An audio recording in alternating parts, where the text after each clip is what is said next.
Okay, on Sunday afternoon we've got Arsenal at home to Tottenham in the Premier League, big North London derby. We'll talk about the Gunners to begin with. This is the sort of game where they probably don't want it, or they do, I'm not quite sure at the moment, because it could complete one of their worst weeks ever. Because they got hammered by AC Milan, obviously, then they got knocked out of the FA Cup by Sunderland. The atmosphere is definitely changing as well in terms of the Arsene Wenger to leave. A lot more people are saying that should be the case.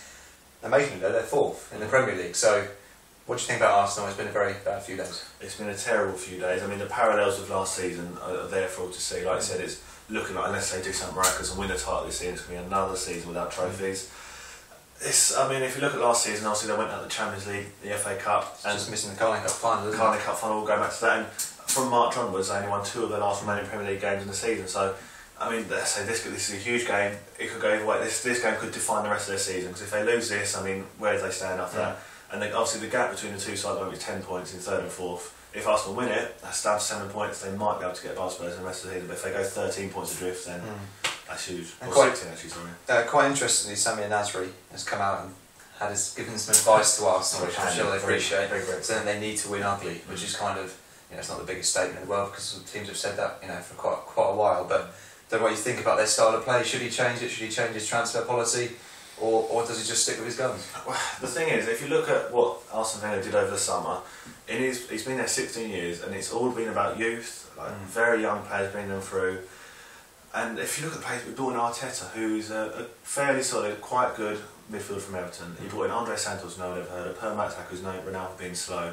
I mean, some of these signings, and obviously like Ryan Miachi, these sort of young players, they're not the usual Arsene Wenger signings. That senses a bit of panic, and he didn't really want to do it at the last minute as well. Obviously, losing Nasri and Fabregas, that's a huge blow. And I mean, it all smacks a bit of desperation around Arsenal at the moment. They're sort of at sea. Arsene Wenger is struggling, he's really struggling to keep it all sort of together, and there's a lot of pressure from fans. There's a lot of pressure coming from fans now. Okay, so they're playing obviously Tottenham this weekend. Talk about Spurs.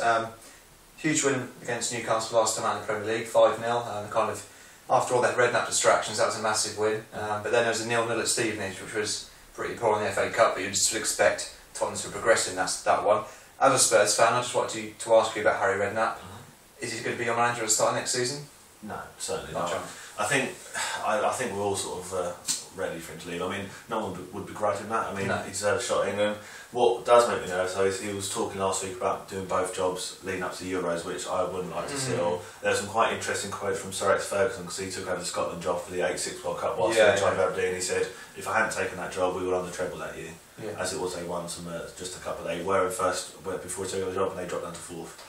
So it's clear that the effect that would have on his Tottenham career would be huge, and it would be to their detriment. When they're flying so high and doing so well this season, it would be such a shame if he took on both roles. It's a bit of a conundrum for him, isn't it? Because he doesn't want to turn down the England job, but he wants to be loyal to Spurs. I suppose in an ideal world, he would win the FA Cup to finish the season with Spurs, also a top 4 finish, and then he'd say, right, I'm done. That's the thing. I mean, Tottenham's form this season has been, maybe not surprised, but no one would have expected them to be third. They were expected to battle out for fourth, but no one would have seen them sort of 10 points clear in third, and that's the real problem with the FA. Of course, Redknapp is doing so well there, he's not just going to walk away easily. No. Okay, but anyway, in terms of this weekend, we'll go for a prediction.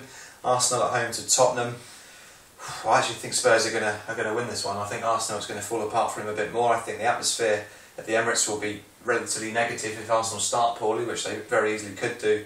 So I'm going for a 3-1 away win. Yeah, I mean, both sides. I mean, Per Mertesacker is a big loss for Arsenal. They've got Giroud coming in. Well, that's just because the colour Giroud is so terrible. They're going to be really vulnerable with the pace that Spurs attack at.